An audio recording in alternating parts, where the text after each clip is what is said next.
របស់យើងមិនត្រឹមត្រូវអត់ចាត្រឹមត្រូវតើថាអត្ថបទរបស់យើងចង់និយាយអំពីអីទៅចាអរគុណច្រើនតើឥឡូវអ្នកគ្រូមានសំណួរមួយសម្រាប់បង្ហាញដល់បងប្អូនទាំងអស់គ្នាតើសិស្សសំណួរទៅដាច់គ្នាតើឥឡូវមកសំណួររបស់យើងទាំងអស់គ្នាថាសាលារៀននេះមានបរិវេណដូចផ្សេងតើឥឡូវចូលរួមរកពាក្យពលឹងមួយឲ្យអ្នកគ្រូមើលចាអូចាពាក្យពលឹងរបស់យើងពាក្យបរិវេណចាអរគុណច្រើនតើបាទក្នុងសិក្ខាសិក្សាគោលរបស់យើងគឺទំព័រទី2ចាទំព័រទី2មកកូនចូលមើលថារកពាក្យបរិវេណឲ្យអ្នកគ្រូពាក្យបរិវេណនៅក្នុងអត្ថបទឲ្យអ្នកគ្រូចាអរគុណច្រើនតោះឥឡូវខ្ញុំសួរថាសាលារៀននេះមានបរិវេណដូចផ្ដេចចា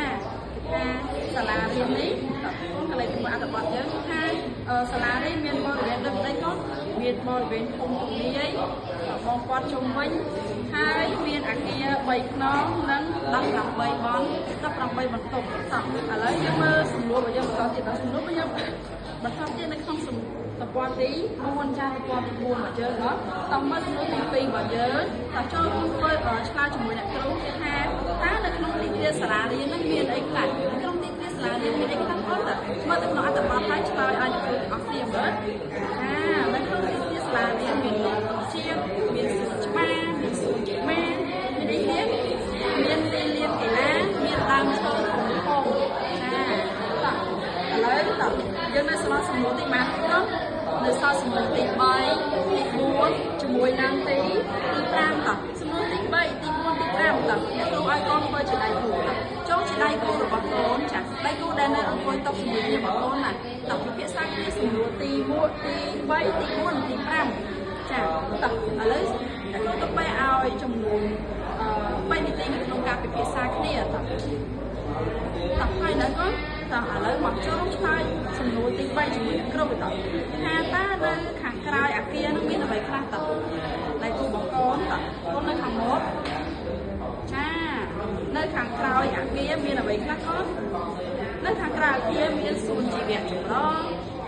មានសួនបន្លែបង្គន់អនាម័យផ្សេងៗណោះចាអរគុណច្រើនតោះឥឡូវចូលដល់សំណួរបន្តទៀតគេថាសំណួរទី4ម្ដងតើនៅក្នុងបន្ទប់រៀននឹងមានអីខ្លះតើកូននៅខាងក្រោយតើនៅក្នុងបន្ទប់រៀនកូនមានអ្វីខ្លះចានៅក្នុងបន្ទប់រៀនកូនមានដូចជាតុកៅអីក្តារហ៊ានរូបភាពទៅតាមជញ្ជាំងពាក្យស្លោកឬក៏ស្នាដៃផ្សេងស្នាដៃផ្សេងធ្វើដោយអ្នកណាកូនចាអាចធ្វើដោយកូនឬក៏ធ្វើដោយចាសិស្សបងរបស់កូនដែលរៀនក្នុងខ្លួនទៅណោះចាអរគុណច្រើនតើអង្គុយចោលចាតើឥឡូវចូលដល់សំណួរទី5របស់យើងម្ដងថាតើសំណួរទី5គេថាអូនចូលចិត្តរៀននៅសាលានេះដែរទេអូនចិត្តរៀននៅសាលានោះដែរទេកូនចូលឆ្លើយជាមួយអ្នកគ្រូទាំងអស់គ្នាចាចូលចិត្តរៀនហេតុអីបងកូនចូលចិត្តរៀនចាដោយសារតែសាលានឹងរៀននឹងមានសម្រាប់គាត់មានទីធ្លាស្អាតមានជាតិបៃតងដងទូជាស្អាតមានអនាម័យเนาะចាអញ្ចឹងពេលយើងមានទីធ្លាបរិវេណរបស់យើងស្អាតយើងចង់រៀនเนาะតើឥឡូវតើសិស្សហើយចុះឥឡូវអ្នកគ្រូមានមួយសំណួរទៀតសម្រាប់សួរបងប្អូនទាំងអស់គ្នាចាអ្នកគ្រូចង់សួរថា